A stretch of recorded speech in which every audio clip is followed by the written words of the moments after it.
dash was popularly known as Magna Carta of Indian Cooperative Movement? Options നോക്കൂ. A, all India rural credit survey committee report.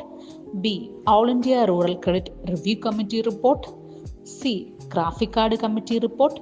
D, law commission report. Question എന്താണ്?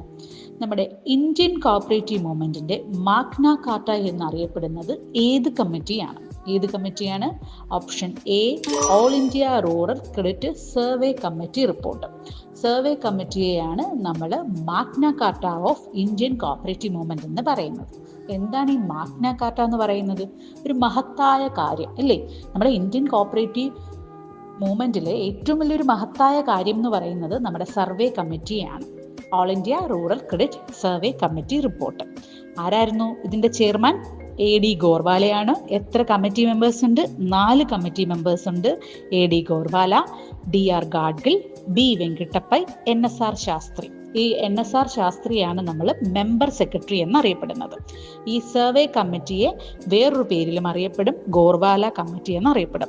Important landmark of cooperative movement, ഒരു സുപ്രധാനമായ ഏട് എന്നും നമ്മൾ ഈ survey committee അറിയപ്പെടും. 1951 appoint ചെയ്തു, 54 report submit ചെയ്തു. ആരാണ് അപ്പോയിന്റ് ചെയ്തത്? RBI ആണ്. വളരെ ഇമ്പോർട്ടൻ്റ് ആയിട്ടുള്ള റെക്കമെൻഡേഷൻസ് ഒരുപാടുണ്ട്. SBI എസ്റ്റാബ്ലിഷ് ചെയ്യണമെന്നും, ക്രിയേറ്റിംഗ് വേരിയസ് ഫണ്ട്, പലതരത്തിലുള്ള ഫണ്ട് ക്രിയേറ്റ് ചെയ്യണമെന്നും, റീഓർഗനൈസേഷൻ ഓഫ് കോപ്പറേറ്റീവ് മൂവ്മെന്റ്, പിന്നീട് എന്താണ്, rural debenture in India, formation of NCDC, ഇതൊക്കെ നമ്മുടെ സർവേ കമ്മിറ്റിയുടെ റെക്കമെൻഡേഷൻ ആണ്.